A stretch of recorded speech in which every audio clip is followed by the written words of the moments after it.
Greetings, good evening, good morning. This is Majin Bien. Thank you for joining us tonight for another higher perspective. Today we're going to talk about binding spells, different types of binding spells. The goal here is not to teach how to make binding spells so you can practice it on other people, but the goal is just to give you, is for general purposes, to have a little bit of knowledge how certain practices are done. As a matter of fact, I'm not going to give you the whole formula. I'm just going to give you a general overview how these things are done. Before we start, we give thanks and praise to the creator of all. We give thanks and praise to all the gods and goddesses of light. We give thanks and praise to our divine parents. We give thanks and praise to all our ancestors known and unknown. We give thanks and praise to all the light workers. We give thanks and praise to all the sentient beings of light. And we give thanks and praise to ourselves, to our minds, bodies, and souls. All right. In magic, witchcraft, sorcery, in the arts, the dark arts, binding spells are used for domination,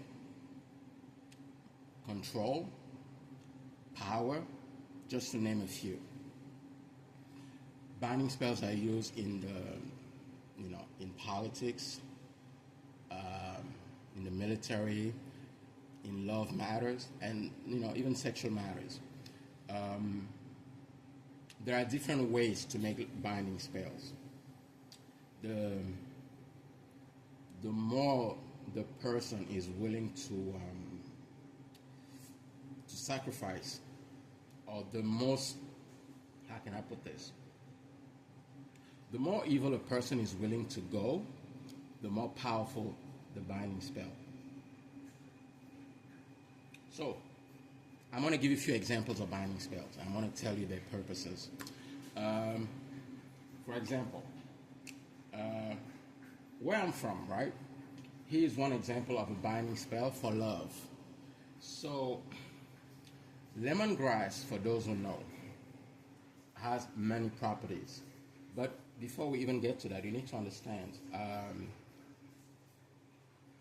plants, animals have spirits, and some would say souls. So whenever a plant is used, for those who know how to manipulate magic, you're actually using the spirit of the plant. The spirit of the plant.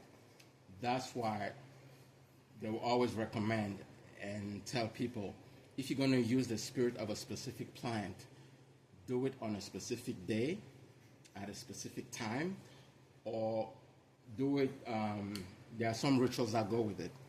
Of course, in magic, some plants are classified in classes. You have first class, second class. Some plants don't require all that. Some plants require some rituals.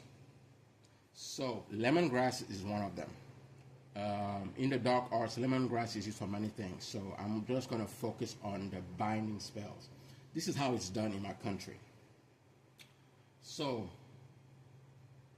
you have to approach a lemongrass plant that is fully green, no dead leaves or anything, or dry leaves. And the victim that you will choose, you most likely need her underwear. It's usually used by men. Some women use it too, but from what I could see, where growing up, is mostly a lot of males who are doing it. So they will get the used underwear of the girls they looking to bind, and they will take it to the lemongrass, the plant. There's an area under where the roots are. That's where you will stick the underwear and bury it. Of course, you have to say certain words, but it also has to be done by a very advanced practitioner. As long as the underwear is down there, the victim would be in love with the man for the rest of her life.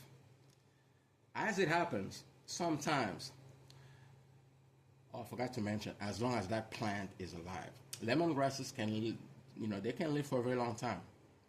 So, an uncle of mine did it, and the woman he did it to, you know, when it's a binding spell, you really feel like you're in love with the person. There's a part of you, even when you want to leave, something is always keeping you there, always. But the way this binding spell is done is very powerful. It takes sometimes the victim 10, 20 years to wake up to the spell.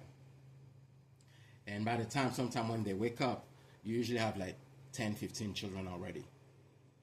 You are under, if I can say, under hypnosis.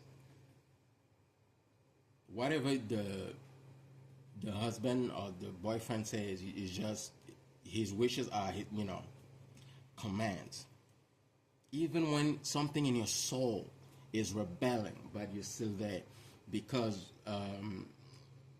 in magic also, there are certain things we call the real witnesses. Real witnesses are usually things that are used that comes from the body of the person. It could be blood, usually body fluids of any type: blood, sweat, hair, nails.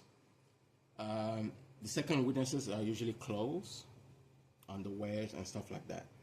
Underwear, if you remember, your underwear, has a part of you, your sweat, and also it has the vibrations of your sexual organs. So there's a specific reason why. The underwear is more powerful in this ritual than, let's say, a bra.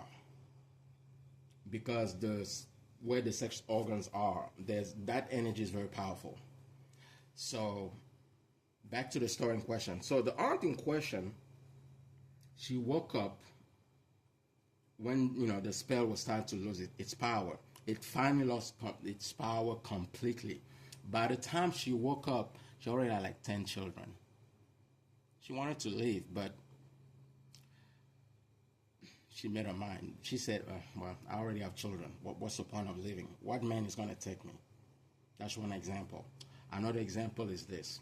This is another uncle of mine.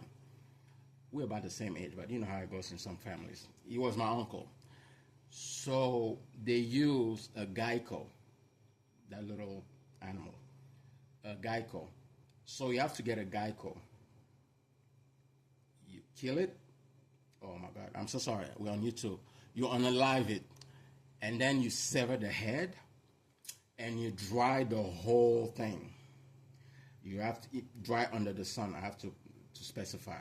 When it's so dry to the point where you can reduce it into powder, that's when you need it. So what you will do, the victim, usually it works, if it's a female, you have to go where she just peed, urinate, where she just peed, and you sprinkle a little bit of that powder. Of course, there's a final ingredient. We're on YouTube. I don't want people to start using it. So it only works a couple days, but I'm telling you, based on what he was able to do, I mean, some of these women lost their minds. They lost their minds. It was fascinating and very sad to watch. Imagine a man can make you do anything he wants.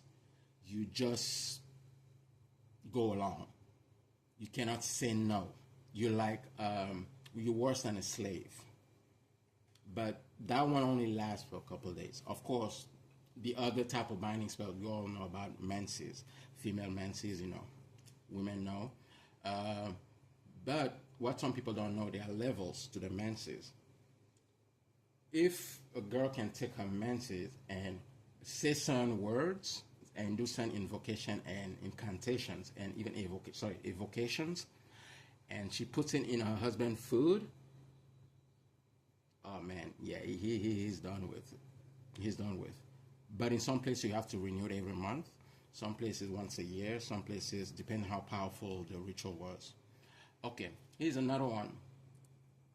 I don't know if I should say that.